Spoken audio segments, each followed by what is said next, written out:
مندن هاوارچونی خباتی دکن جو رزگارکرنا کسین ساغمای دبن آواهین هرفتین ارتحاجا لترکیه و سوریه دا. سروک بایدن دیتن آخوا جو روشا امریکا بطایبت گشکرنا آبوری جو کنگرسی را خویا دکا. و برونی کرنا برجکی لتایپی خلک تایوانی هفسوزی آخوا جو قربانین ارتحاجا ترکیه را نشان ددن.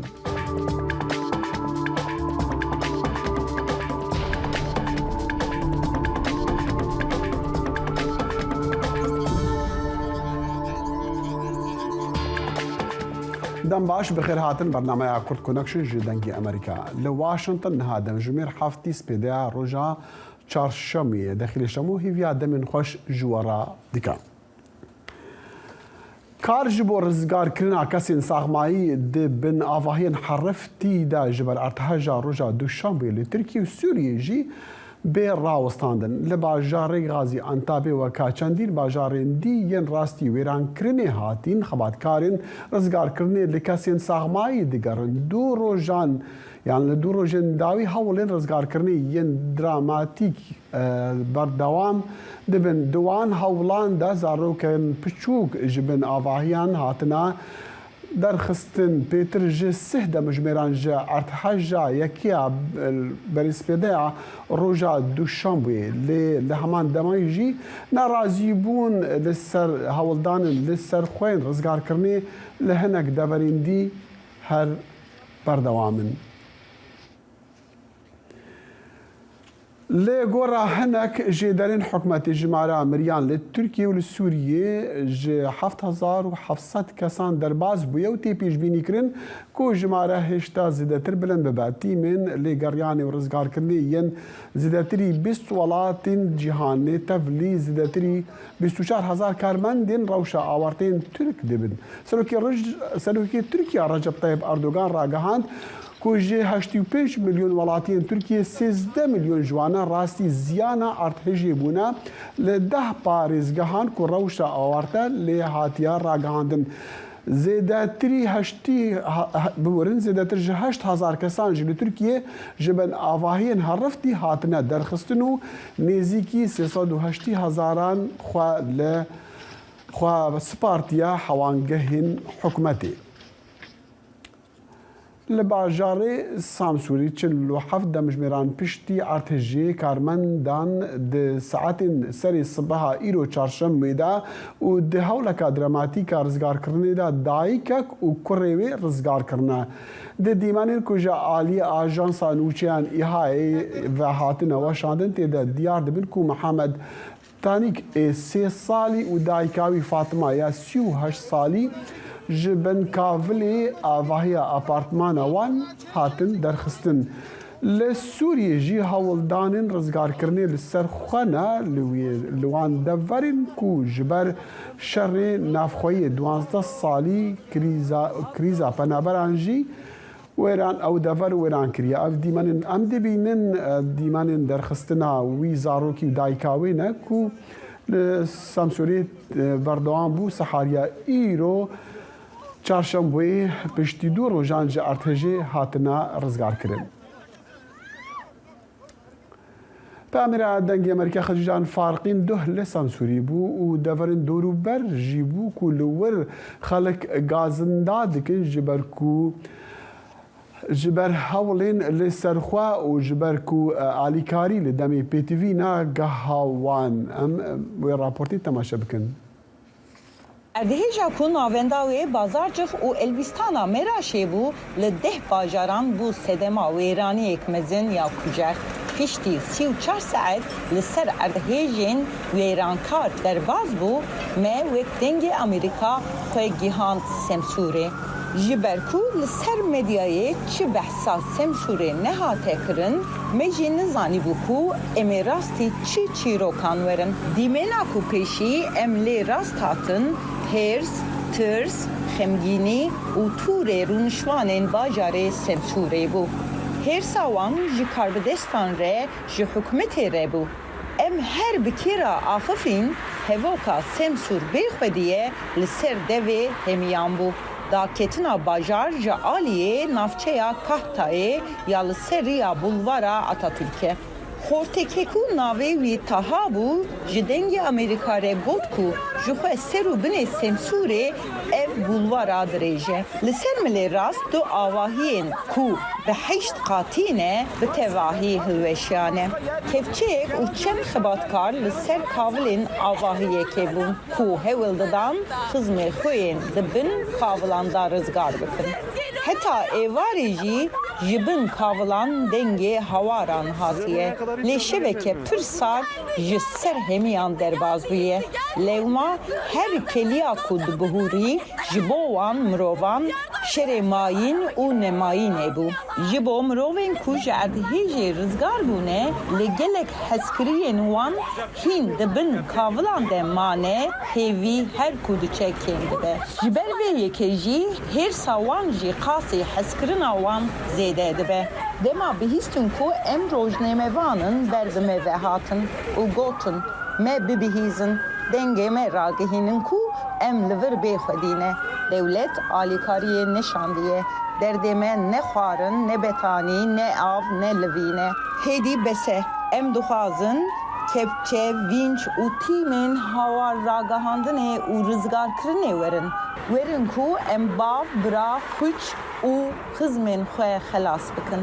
لسر وان گوتنان جسریا دیاربکری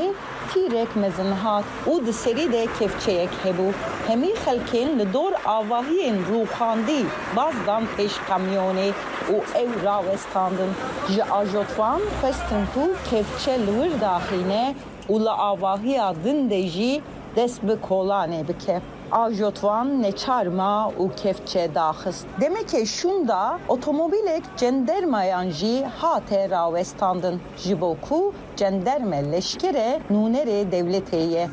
Culu bergen devletê li sere gazîndên xwe kirin giriyan qîriyan. Wan gotin ku em di bextê we de ne kî tê diçe bi ser me de dibihûre lê kes goh li me nake neçin ka alikari bixwazin ji bo me lê mixabin hemî hêwildanên wan bê encam ma riya cenderme ber bi ciyek dinda bû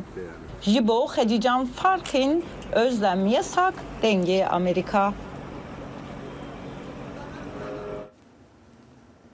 یک ji bajarên ku artêşa wêrankar bandora mezin berketiya Antaba li wî bajarî 581 avahî helweşiyane û hîn jî ji mareka zêdeyê rûniştvanên wan dibin xerbeyan demane li benda rizgarkirinê li aliyekî din jî mexdûrên ku ji ber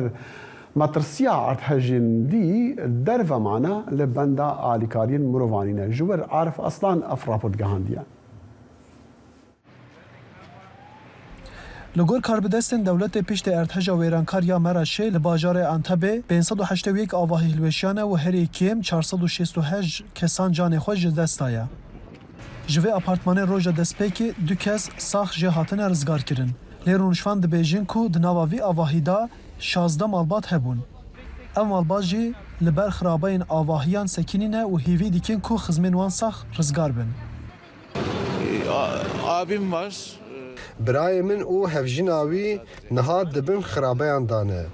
او لقاطا سیابون. دستپیکی دا تلفون وان لید دا پشتی دمکی دم تلفون وان قد بون. وان قد برسف ندان او ام نزانن چل وان هات. خباتین رزگار کردن جالی روبریا روشا آوارتا و فلاکت یا ترکیه آفاتی و تی روبرن. او خربان هدی رادیکن و بقامیونن جه بویر دور دخن. لی هر کلین دمی بو رزگار کردن کسین دبن خرابیان دا بو جیان آوان پر گرینگن. En büyük deprem felaketidir. وزیر هوردوری و باجروانی مراد کوروم لگل باجروانا انتب فاطمه شاهین گوت کو او پیدوین مغدونین ارتج چارەسەر dikin û wan li bajêr 13,000 batanî 4,000 kon gihandiye destê mağdurên ertejê. Lê niha yek ji pizgirêkên herî mezin ew e ku nan dest nakeve. Wek di dîmenan da ji tê dîtin hejmarek zêde rûnişvan li vê derê demek dirêj dora xwe disekin heya nan bikerin lê gava dora wa ji tê tinê serê kesekê 5 nan didinê û heya roja dî û ev jî dibe sedema nerazîbûnan û bajarvaniya vê derê ya Antepê rexne dikin. İlk günden beri ya. Ji roja destpêkê were me ne kon, ne av, ne gaz, ne benzîn, ne jî xwarin me ne wergirtiye. Ji xwe me dest ji hemû tiştan berdan, nanê wiha dest me nakeve. Binêre ev nîv saete ez li benda nanim û tenê mafê min yê kirîna 5 nana heye. Qaşo navdariya xwarinên Entebê li cîhanê belav bûye. Dest ji van berdin. Çawa çêdibe bajarvaniya Entebê tenê nikare nan pêje û belav bike.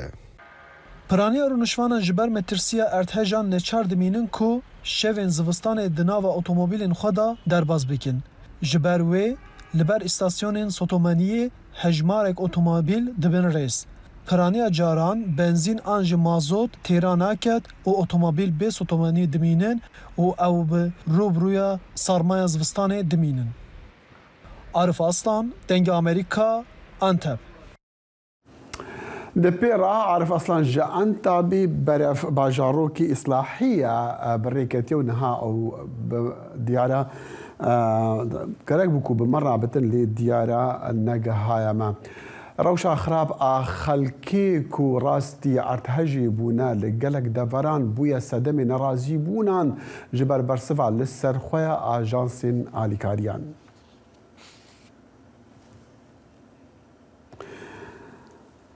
بله دیتنا زاناین تایبەتمەندên erdhejan ji bo jimareka erdhejên li dû hev li başûrê Rojhilatê Tirkiye û li bakurê Rojavayê Sûriya dayn berî çend rojan çine Dr. Mehemed Şefîq İmamoglu akademîst û taybetmendê erdhejan û endamê rêveberiya endaziyarên cîolojî li Amedê niha rast bixwe bi me reye Dr. Mehemed gelkî spas ji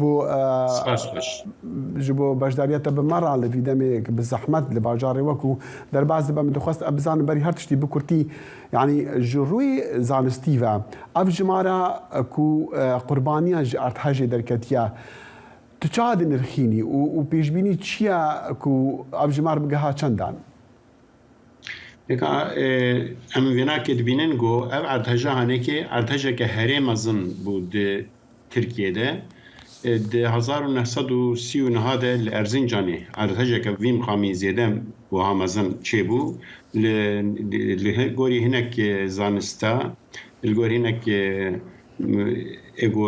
lêkolînê dikin ser vînakê heft pêle nehbûn hinek jê dibêjin heşt pêle bûn yanî. Bes ev erdheja henekê jî li gorî Amerîka li gorî Geological Society of America li gorî wênakê heft pêle heşt e. Li gorî Tirkiye li gorî Qandîlê jî heft pêle heft dibêjin. Bes li gorî hinek mamosteyê me got li ser wênakê jî xebat dikin dibêjin ava henekê li gorî mezanatiya xwe hema bêje nêzîkî erdheja Erzincanê. Yani meqsed ev ihtimal heye got pêla wênakê heşt bêjî. Di rojê pêşî de wê ev pêlê henekê bêne dîtin. Bes evanekê yani kêm tê dîtin got di erdhejê weke hev hema bêje mezin di hema di nêzik de di nêzîkî wextekî nêzîkî hev de bêne yani çê bibin. Ev erdheja hay mezin got çê bû erdheja nêzîkî Entebê bû ewnakê ya Sefalaca Şehîd Kamîl ewnakê di winzan di şeşê meha di dûa de çêbû. Başa Dr. em bibûre yanî me dixwast em bizanin ku texmîna ziyana û bi taybet qurbaniyan li gor hêza van erdheja tu çawa dibînî? Yani ez vînakê dibînim got deh bajarê herê mezin ji xeyr navçe deh bajarê herê mezin ya ziyaneke herê mezin dîtin.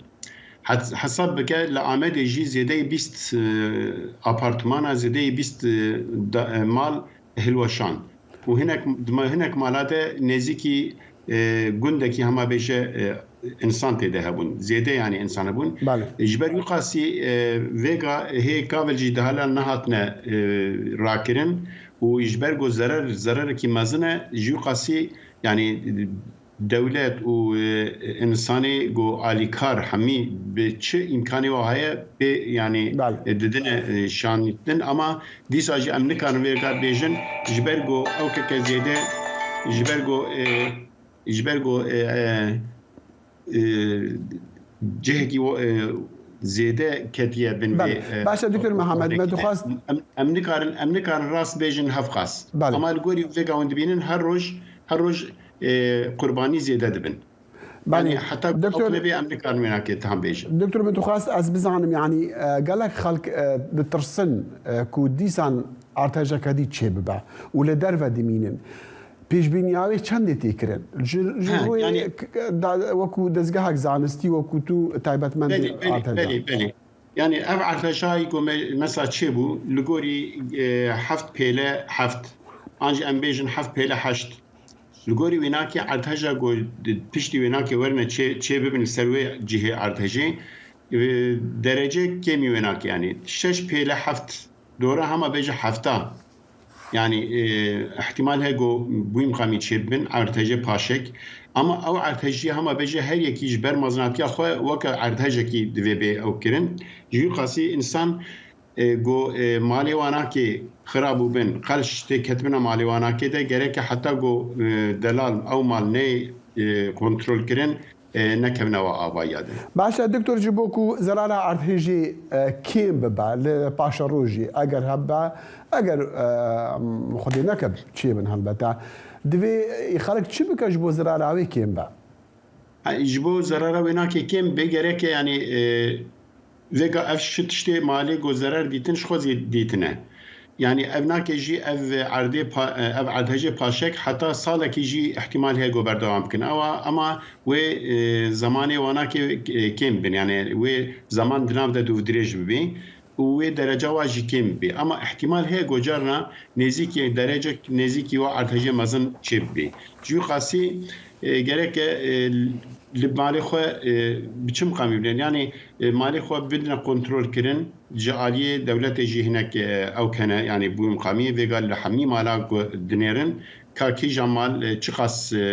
زعيات ده چبويه الگوري ويناكي و بجنوار مالا و زياده زعيات نكبني ده ان مالا و كم زعيات دوي بي تعمير كرن الگوري ويناكي gerek وناكي بدنا برچاوي خو الگوري ويناكي تكون مالي جو حتى هي بري جو او كي دولتي ورن هناك او كي هناك شيء عند زياريه جو او كان تموب بله دكتور سباس وده عند زياره او ناكيجي لكولينيت كان كاف مال تشاوايه بله هالبتا او يكش برسن قالكي كنت بحث كرنا حاله دمكو ارتحش للتفاعل جهاني بن دكتور محمد شفيق امام اوغلو اكاديميستو تايبتمندي ارتحجان واندامي ريفابريا اندا زيارين جيولوجي لاحمد بمره بو قالكي سباس امنحا روبكن سوريا وبتايبت جي لكامب الشح باي بنابران كو لباكوريتكم زانن باكوري روش افاي سوريا جي بربوان ارتحجين بري چنتروجان كاتبونو بتايبت لادلب كو زيانا هاري مازنبو لدفرع عفريني وحلب وچنجهندي جي زرار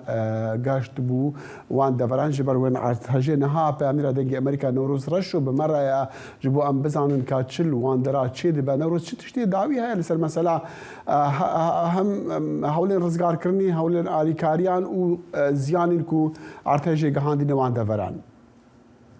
بله جبر بردواميا نگهاشتنا کسین کو دبن کافلان دامانه روشا کراست امروی و جبر ارتجا ویرانکری انجام دایه رو دایه هر دچه مزنتر دبه جبر کو افروجا سیسی تاوی کلیه به تایبت لهریم باکور سوری و به پارمان جدستی آلیکاریا جهانی هر وکیدن ین دورن کنیزی کی باجار سوریه جی و تاوی کلیه جی دنگ هوار و قرینا خلک دوره دایه سر فلکت آوان کو هفی تشتیهاتیه سریمان لی او تاوی کلیه به آلیکاری مانه به تایبت وکی تا آنی زمان لنافچه یا جندره سی ناون داوی و پرترج 205 آواهی هاتیه رو خاندن و لدور دور پرترج 105 کسی جی جیانا خوش دست دایه هر وکی دن هجمارا کسین کودبن وان کاولان دادبن وان خرابه اندامانه تانها ندیاره چارانوسا کسین کوندا بوینه چه هاتیه سریوان که وی چوا بین رزگار کرن هین ندیارش بر وی کیجیش بر نگهاندنا دستی آلیکاری جمله دن واج بر کو هریم بخوجی ببین دراوشه که دور پیچه دایه هر وکی دن هریم دبن دستی هیزن سر ترکیه و لیتانها تیمین خوجهی کسین خوجهی لدفر جیوه یکی راد کهینن که ببلت هاتیه سریوان کرسات هاتیه سریوان هد چه مازنتر دبک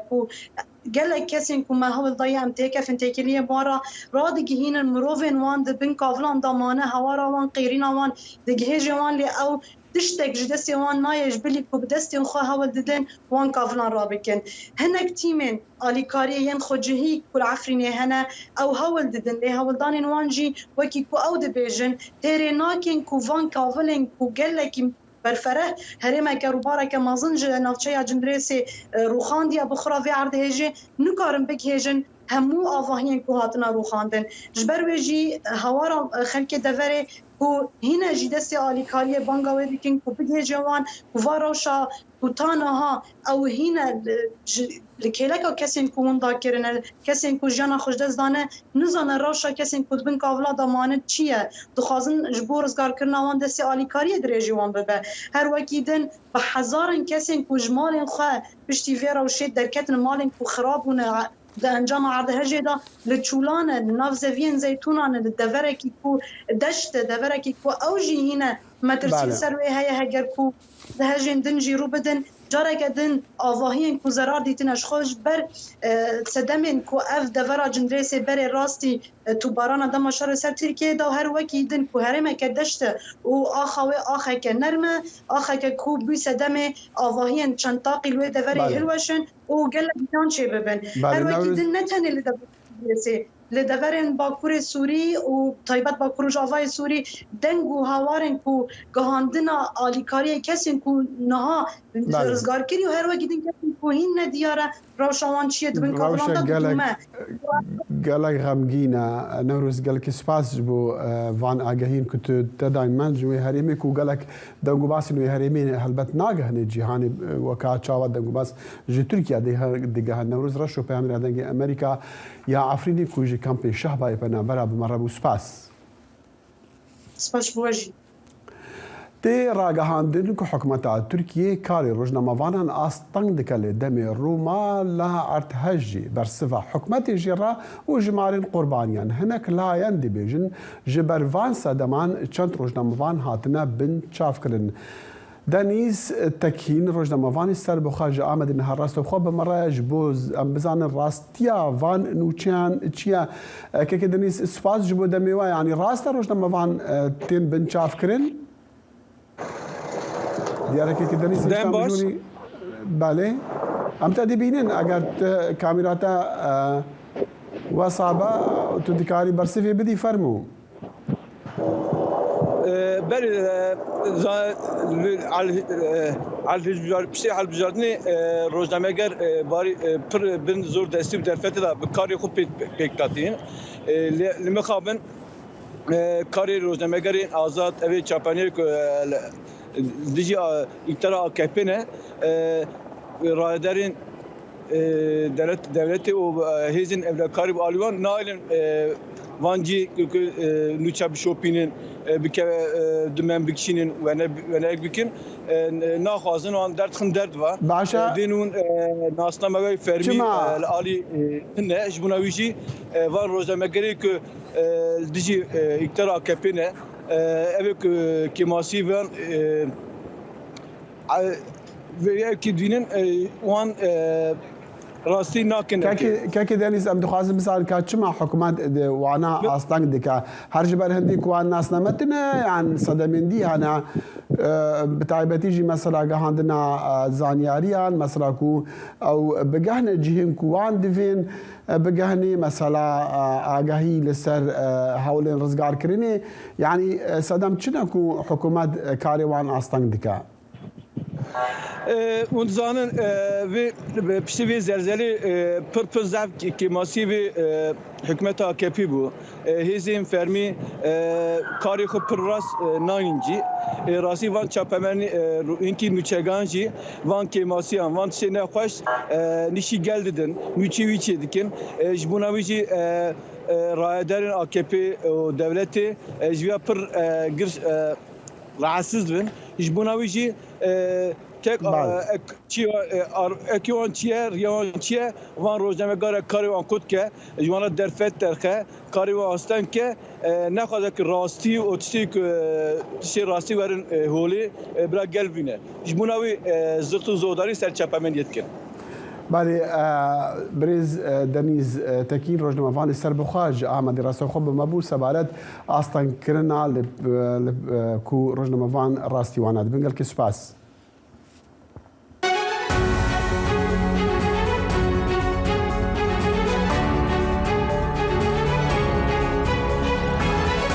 واشنطن بەنامەیەکی ئەفتانەیە لە بەشی کوردی دەنگی ئەمریکاوە ئامادە و پێشکەش دەکرێت من بەڵێن ساڵح هەموو ڕۆژانێکی هەینی لەگەڵ پسپۆڕاندا تاوتوێی گەرموگورترین بابەتی ڕۆژ دەکەین لە پەیوەندی بە سیاسەتی دەرەوەی ئەمریکاوە لەگەڵمان بن.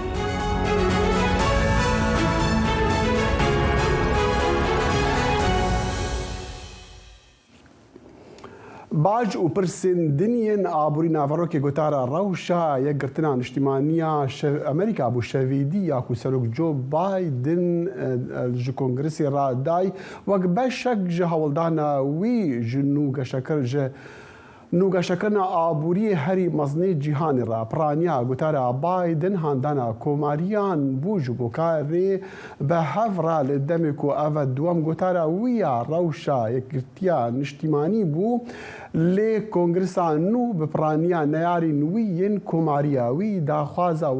ورگرتنا پیتر آباجی جدولمان دان کر سروک بایدن بالکشان ده سر چندین پروژه و برنامه خوین آبوری دو سالین سروکاتیا خوادا بتایبتی جی بردستکرنا دلیوین پیترین کاری سبارت سیاست در و بایدن سوزن پشتوانیا اوکرانیا دان ده شر لدیجی روسیا دا و هرچند او شر دریج ببجی وی گوت جی کو جبو چینه وی گوت امی برسوا چینه بدن هر دمی کو او گفان بکسر سروریا امریکا کوماریان بانگا سروک بایدن جبو کاری هف بش دو پارتیان رد کرو او به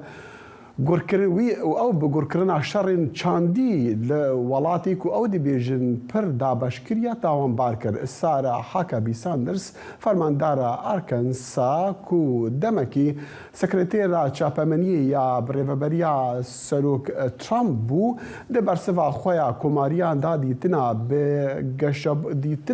به گشبینیا بایدن جوالاتی را رد کر ساندرز گوت جی سروک بایدن و دموکراتان هون بهیوی کرنا نها دم گوهرتنیا نفشک نوی ریبرین کوماری جبو کو ببن سرکیشن گوهرتنی جبو گلی امریکا گاوان دهاویجن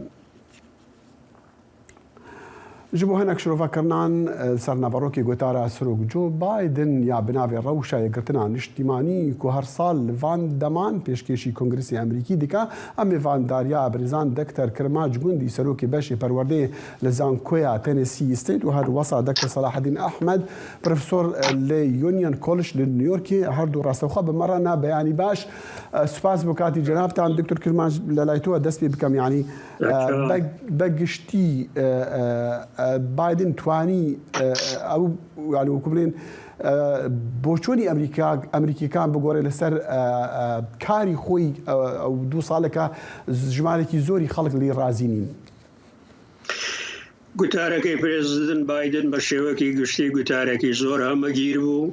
گوتارێکی بەهێز بوو گوتارێک بوو پێم وایە هیچ شتێک نەما کە لە بۆ ژیانی خەڵکی ئامریکایە وەک ئاماژەت پێکرد سەروەری ئامریکایە پرزیدنت بایدن ئاماژەی پێ نەکردویتن بەڵام ئایا تا چ ئەندازە ڕای خەڵک دەگۆڕێم پێم وایە ئەوانەی وەکو سارا حاکەوی بیر دەکەنەوە ئەوانە هەرگیز بە بە جۆرە گوتارایەکی ئاوهالا ڕایان ناگۆڕێتن وەکو دیتیشت لە ڕەفتاری کۆماریەکان تا ئەندازەك سێڤەری داناڵد ترەمپ دەدیترا لەبەر هەندێک بڕواناکەم 2 ساڵی ئایندەی پرێزیدنت بایدن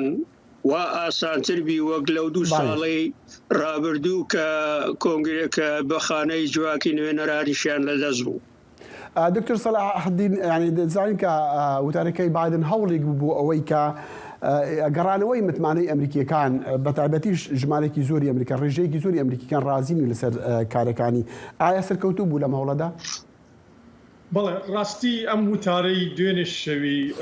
جۆ بایدن ئەکرێ یان بەڕای من هیچ نەبێ دراوشەوەترین لەحزەی جۆ بایدنە ڕەنگە بە درێژایی ژیانی سیاسی جۆ بایدن لە ناوەڕۆکی وتارەکەی با بڵێن کۆمەڵشتی زۆر کۆنکریتی دەستنیشان کرد لە چەند بواری دیاری کراوە بۆ نمونە ئابووری سیاسەتی ناوخۆیی چاکسازی پۆلیس سیاسەتی دەرەوە و بە تەفاسیلەوە یەک لەو شتە زۆر گرنگانە ئەوەیە کە بۆ نمونە وەکو وتی لە ماوەی 2 ساڵی یەکەمی ئیدارەکەیە نزیکەی 300 یاسانامەی ئیمزا کردووە کە ئەوە ژمارەیەکی جگار زۆرە ڕاستی 2 ئەوەندەی ژمارەی ئەو یاسانەی کە ئۆباما و بایدن لە ماوەی 4 ساڵە ئیمزان کرد زیاترن بە نسبەت پرسیارەکەتەوە یان زۆر بە کورتی ئەمێنێتەوە سەرەوەی ڕاستی وەکو وردەکاری بەڕێی من سەرکەوتوو بوو و وتارەکە درێژ بوو تا حدێک بەڵام زانیاری زۆر وردی شیتیا بوو وەکو ئەوەی تا چەند سەرکەوتووە بێ دیارە هەر بە جوابی کۆماریەکانە ئەوە دەرەکەوێ کە ئەوان لەسەر جۆرێک لە دیماگوگی بەردەوام بن بەڵام بەواچێ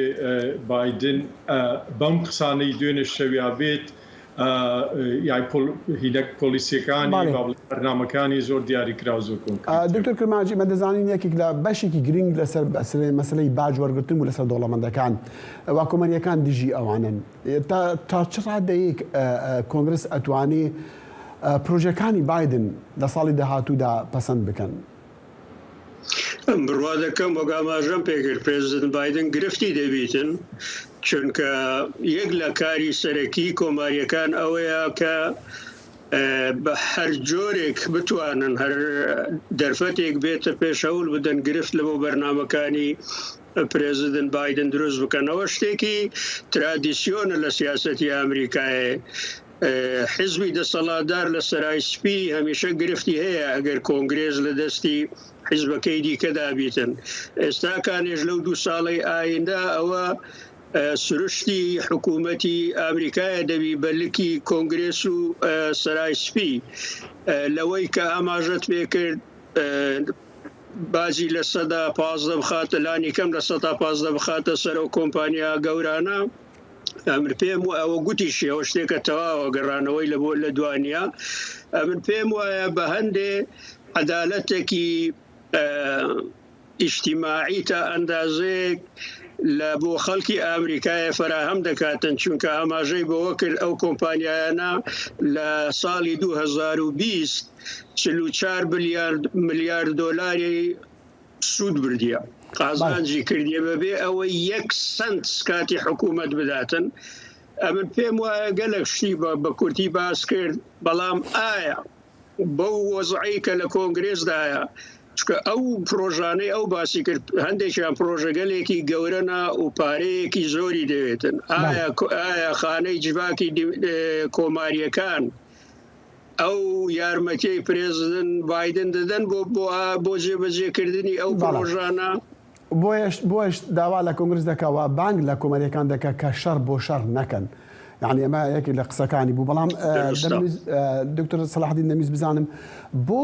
سەرۆک بایدن قەت باسی سیاستەکانی دەرەوەی نەکرد تەنها ئەگەر باسیکی کورتی شەڕی ئۆکراینا و ئەوەی رووسیا و بابەتی چین سین بەدەر لەوانە کە قەت باسی سیاستەکانی دەرەوەی نەکرد، یعنی ئەمە بۆ بەڕای جناب. بەڵێ بەوا تێوە جوڵەیەکی زیاتر پراگماتیک بێ لەبەرەوەی کە دەنگدەری ئەمریکی بۆ خۆی ئەزانێت کە دەنگدەری ئەمریکی کەمتر ئێستا گرنگجی بە سیاسەتی دەرەوەییەدا کاتی هیچ نەبێ لە کات دەنگدانە و ئەم مەسلەی وەک خۆتەزانی ئەم وتارەی دوێنێ شەوی جۆ بایدن زیاتر خۆ سازکردنە بۆ دەنگدانی 2024. ئەمە لە لایەکی تر لە ڕووی سیاسەتی دەرەوەییە بۆ نمونە یەک لە مەسەلە سەرکیەکان جەنگی ئۆکراینە کە ڕاستی زۆر بەباشی ناچێتە پێشەوە ئەو مەسەلەیە و هەڵبەت حکوومەتی ئەمریکی مەسرفێکی زۆری کردووە و ئەوە دیوێکی تری ئەوەیە کە وەکو چین کە بە ڕکابەری ژمارە یەک ئێستا ناوە برێ لە هیچ نەبێ لەلایەن بەڕێوبەرانی ئەم ئیدارێ و تەنانەت کۆماریەکانیشەوە. جۆ بایدن لەلایەکەوە ئەوێت مەسەلەکە زۆرتر با بڵێن ئەو پەیوەندیە زۆرتر توندو تیجی تێ نەکەوێ زیاتر تەوەتوری تێ نەکەوێ لە لایەکشۆ ئەوێ ئەو با بڵێن ڕوخسارە زیاتر پیشان کە سەرۆکێکی بەهێزە و ئەتوانێ بەرامبەر چین بوەستێتەوە، بەڵام من لەگەڵ تام کەمتر دکتۆر کرمانجیانی پێش گوتارەکە لە دوێنێوە زۆربەی لایەنەکان باسی ئەوان دەکرد گومانیان دەبوو کە هەندێ وەڵامی تند و ڕەنگە تا ڕادەیەک نابەجێ بن لە ناو کۆنگرسا بۆ قسەکانی بایدن. لە چەند ڤیددیوەیەکە کە ئێستا بینیمان لەگەڵ قسەکانی دکتۆر سەلاحەدین کە یەکێک لە ئەندامەکان وەکو بڵین تا ڕادەیەک وەڵامێکی توندی هەبوو بۆ قسەکانی، یعنی تۆ چی دەڵی لەسەر ڕەفتاری کۆماریەکان کاتی کە گیان لە قسەکانی بایدن دەگرت؟ ڕفتارێکی نابەجێ بوو بە تایبەتی ئەو ژنا ئەو مەجۆری تەیلەر گرین دوور لە ڕووی کەسێتی ئەو خانمانەی تەماشای ئەو بەرنامەیە دەکەن بەڕاستی ژنێکی بێ ئەدەبە، هیچ ڕێزێک هیچ کەسێتێکی سیاسی نییە کە لە خۆی نیشان بداتن جودا لە ڕفتاری نابەجێی ژنێکی بێمستەواشە کە ئەو هەستاوەل بە ئاشکرا بە پرێزیدنت بایدنی گوت درۆ دەکەی بە شێوەکی گشتی ئەو قسە پێ بڕینەی پرێزیدنت بایدن لە وەختە گەوگوتی وەرن بۆ ئۆفیسی من کۆپیتان دەدەمێ کە هەندێک نەهەموو هەندێک لە کۆماریەکان هەوڵ دەدەن مەسلەی سۆشیال سێکوریتی و مەدیکێر و ئەوانە کە پرۆگرامگەلێکی حیاتینە بۆ ملیۆنان خەڵکی ئامریکایە ئەوانە دەیانەوێ کۆتایی بۆ پرۆگرامانە بینن. دەمویست چەند دقەیەک ماوە نیو دقەیەک ماوە بە دکتۆر سەلاحەدین بدەم و ڕەفتاری کۆماریەکان لە کاتی گوتارەکە. بەڵێ بەگشتی ڕفتارێکی نابەجێ بوو دیارە ئەو بەشەی کە زیاتر بەشە تونڕەوەکان زیاتر ئەوەی کە نزیکن لە خەتی ترامپ و ترامپیزم ڕفتاری نابەجێ بوو و تەنانەت هەندێک لەو میوانانەی کە لەوێ بوون بە تایبەتیوانی قاتی دووەم وەکو لە بۆ نمونە لە جۆرنالیستەکان و بیستمان کە لەوێ بوون ئەوانە زۆر ناڕەحەت بوون بۆ جۆرە جوڵەیەوە هەر لەوێشە ئەوە دەرەکەوێ کە بەرنامەی کۆماریەکان بە تایبەتی تونڕەوەکانیان کەمتر پەیوەندی بە ژمارە و بەرنامە و یاسای کۆنکریتی و چاکسازیەوە هەیە زیاتر پەیوەندی بە دەمارگیری و دیماگۆگی و دیعایە و پرۆپاگەندەوە هەیە. بەڵێ داکتەر سەلاحەدین ئەحمەد پرۆفێسۆر لە یونیۆن کۆلجی نیویۆرک و داکتەر کرماج گوندی سەرۆکی بەشی پەروەدە لە زانکۆی تەنیسی ستەیت زۆر سوپاس بۆ کاتی جەنابتان. سەرچاوەڕۆژ. برنامه هفترنگ برنامه کنری یا بشی کردی لدنگی امریکایی از لقمان احمد هر دو هفتی جارکی و بمگرکی ناو اختی چاندو نرارنگی بمرنه.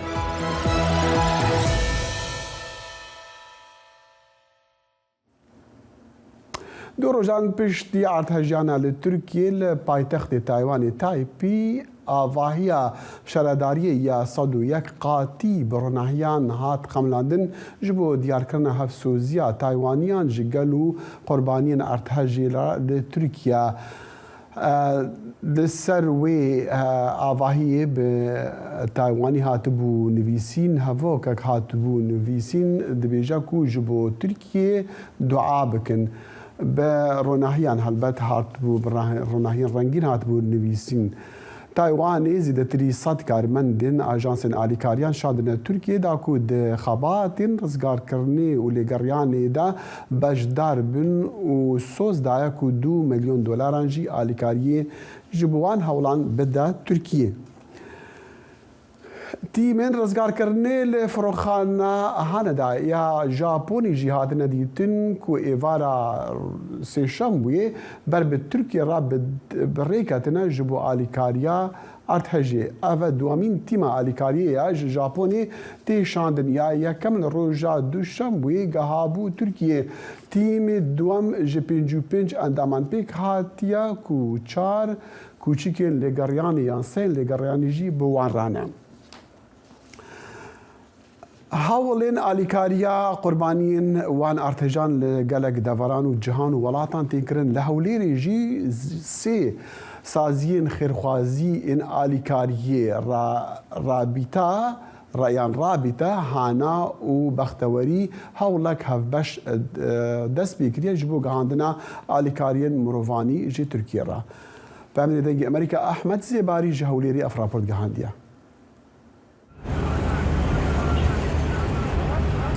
لە هەولێر کەمپینی کۆکردنەوەی کۆمەک و هاوکاری بۆ لێ قەوماوانی بۆ مەلەرزەی شارە کوردیەکانی تورکیا و سووریا کۆ دەکرێتەوە. خەڵکی بە شێوەیەکی بەرفراوان بەشداریان لەو کەمپینەدا هەیە. ئەوەی کە سەرنجمی ڕاکێشا یەکەم خەڵکی کوردستان زۆر حەزیان بە خێر و خێرخوازیە دوو ئەو مناڵە جوانانە لە ئێستاوە هەستێکی ئینسانی زۆر پاک و جوانیان هەیە دێ 5,000ێکی خۆی 10,000ێکی خۆی دەخیلەی خۆی سندوقی خۆی کە کۆی کردوتەوە ئەڵێ ئەی بەخشم بە خوشک و براکانم لەو شارانەی کە لەیان قەوماوە دوێنێت چەندین مناڵ هات بووکەڵی خۆی هێنا ئەویت ئەم بووکەڵەیە حەزەکەم بۆ مناڵێ بێ کە نەیماوە کە ماڵی لێ شێواوە. هاوکاریەکان لە خواردن و بەتانی و جلوبەرگ و پارە و بابەتی جۆرا و جۆر پێک هاتوون. Tüm malı pevist bir hatiye. Yani çıtış kemosine inandığına. Ciloberge küçük o, yed mazına o, patü, qatar ribat o, avtuştana hemen inanır. ئەم کەمپینە بۆ ماوەی 3 ڕۆژ بەردام دەبێت بڕیار وایە سبەی ڕۆژی پێنجشەممە سەرجەم کەلوپەلەکان کۆ بکرێنەوە و بگوازرێنەوە بۆ شارە کوردیەکانی تورکیا و سووریا. جێی شانازیە کە ئینسانەکان لە بینی خۆیانە هاوکاری کۆکەنەوە بۆ ئەوانی تر ئەوە جێی شانازیە هەستێکی زۆر خۆشبەیە کە هاوکاری ئینسانەکانی ترەکرێت. بەڕاستی ڕاستە هەواڵێکی تڵتەزێنە زۆر ناخۆشە کە دنیا کەس بریندار بووە و لەمووی ناخۆشترە و کشتە خەڵکە ئەمری خوای کردووە. داوا لە خەڵکی دەکرێت کەلوپەلەکان بگەین نە شوێنی کەمپینەکە تا بە زووترین کات بگاتە دەست لێ قەوماوانی بۆ مەلەرزەکە. هەندێک پارەم هینایە و هەندێک تشمەچی برێن نوێن و تشبەتانی و دۆشتەک و تشتیوام هینایە. بۆچی هیناوتە؟ وەڵای لۆ ئەوانم لێ هینا لێ قەومایە و دەربەدەر بوونە و هیچیان نمایە لەو گۆڕەنە. هینایەتمە گەرەچینی بەش گوتی هەندێک استفادەی لێ بکەن. سێ ڕێکخراوی خێرخوازی بەو کەمپینە هەڵساون. خەڵکی لە سەرتانسەری هەرمی کوردستان هاوکاریەکانیان دەگەێنە لەقەکانی ئەو ڕێکخراوانە. دواتر لە هەولێر هەموو هاوکاریەکان کۆ دەکرێنەوە و دەگوازرێنەوە بۆ لێ قەوماوانی بۆ مەلەرزەکە. ئەحمەد زێباری دەنگی ئەمریکا هەولێر. نهاجی ئەحمەد زێباری هەولێر ڕاستەوخە بە مەڕای دخواستم بزانین ئەحمەد ئاسانکاری بۆ گەهاندنە وان ئالیکاریان دو سنووران ڕەهەیە یان نە؟ دەخیل لە گۆریوان ئاگاهیێن و من هەیژ ئالێ تورکا و ئاسانکاریەکە تەمام هەیە و ئالیکاری دگەهن وی وڵاتی ji ber ku Wezareta Tenduristiya Hikûmeta Herêmê ji mareka berçav ji ambulans û derman û pêdavîstiyên dinyên weke xwarin û vane gihandina Tirkiyeyê doktor û karmendên wan jê lê weke agahî gihiştine min ji alê Sûriyeyê ve hê bersiva Herêma Kurdistanê nehatiye dan ji bo gihandina wan alîkariyan ji ber ku ev dera niha jî ez lê yani bi rêjeyeke gelek mezin alîkarî ji bal xelkê Hewlêrê û xelkê derdûra Hewlêrê edgehin vêre û ji bal wan liqên her sê rêxirawan ji bajarên dinyên Herêma Kurdistanê digehin vêre. Divan sê xêmeyan da ev çendîn care tijî dibin û vala dibin otomobîl tên van kelûperan vedguêzin. Di nava kogehan jî da koge jî tijî bûne yani diçin kogehên din digirin ji bo ku xelek gelek berfiret alîkariya tîne. Dexîl tişta ku piçek tişta ku serenca min rakêşay ew e ez li ver yani çıkar bezleke bilendiye Herêma Kurdistanê nabînim ku alîkariyan bigehîne vêrê yê ku ez dibînim xelkê hejare yani bi şêweyekî gelek mezin qasla vêrê kiriye û alîkariyên xwe gihandine vêrê. Yani dexîl tişteka din niha gehişte min ji bal penaberên Sûriyeyê ve serpereştiyarên vê kempînê agadar kirine ku van xêmeyan vala bikin ji ber ku xelkê Sûriyeyê Kurdên Sûriyeyê bên di nava kempan da ku jiyana wan yani nexweşe ewan gelek alîkarî kom kirine dixwazin wan alîkarîn xwe بین نویره و بشینن سوریه بله بله گرکی سپاس احمد زیباری راسو خود جهولی بمره بو اوزم مزانین یعنی اف مثلا حول آلیکاریان جهانی تبع دست بکریا و نها دست بکنه دیگه هن حول رزگار کرنی جی هربتا افدو روزن بچکی علوزن و ترس هيا مثلا يعني هجمارين كتير قادرين قربانيان چل جمتها يعني بله داخل هجمارین گلک جدا هنه براستی کاغوره امبری خو بدن بری آین فرمی حکومتا ترکیه و بخواه سروک ترکیه اردوغان ایرو چو سردانا ماراشه کو جبر اردهیجه هری خراب باندور بویه اولور دیار کرکو حجمارا مریا مخابن گشتیه زیادتری 8,000 و نزدیکی 13 میلیون کس به تباهی لوان حرما باندور بونه و نزدیک 20,000 جی بریندار هنه لی آگاهی و مدیا ناو نتویید بیجه کو مخابن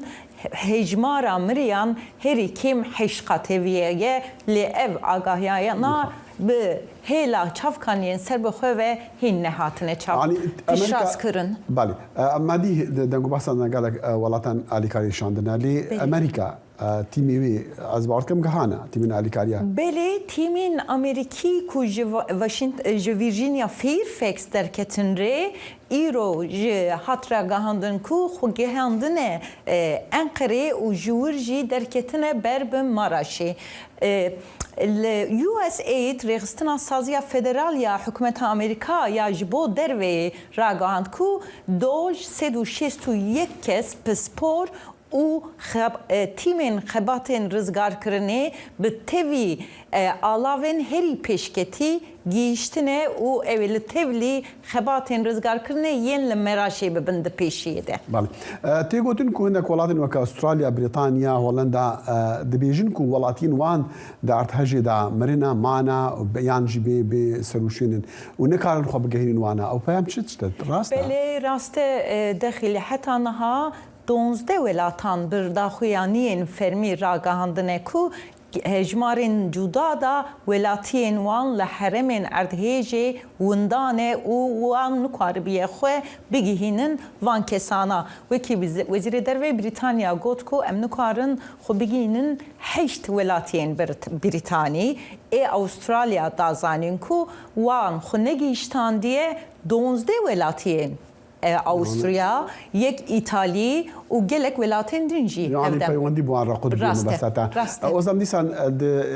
دنگو باسا کی ده های کو هدپی و جهپی گازندار دیکن وانجی کمپینی ها آلیکاریا دست بیکرنا لی حکومت وانا آستانگ دیکا افچن دی راستا بله براستی مهم بوان را پیویا لسر حساب وان مدیایی و داخویانی وان کو او د مدیایی داد بیجن وکی پارلمنترین هر دو پارتیانجی رادگهینن کو آلیکارین کو وان ریخستن کریه جا آلین کاربیدستین حکومتا اردوغان را دست دادن سر و ناحیلن بگیجه راست مغدورین و ادهیجه او جی لسرنسر ترکیه دبه سدما نرازی بونک زیده هەلبەت ئۆپۆزیۆن ژی دەبێژە نەڕازینە ji بەرسڤا حکوومەتی دیزان ئەو ژێ ئالوزیانەک و دەبێژە دەرەنگ بەێ ڕاستە و ji ber ku ev hem do HDP hem jî CHP serokê wan Kemal Kılıçdaroğlu û Mithat Sincar û Pervin Buldan bi daxuyaniyên fermî ragahandin ku berpirsê vê erdhêjê destlatdariya siyasî ya Erdoğanê û ew ê li ber vê têkoşîna xwe bidomînin. Ezlam gelkî spas ji bo van agehiyan bivêçendê jî em tên dawiya barnama îroya Kurd Connection hata sibehî digênek her şad û bextewar bin û şeva bîne xweş.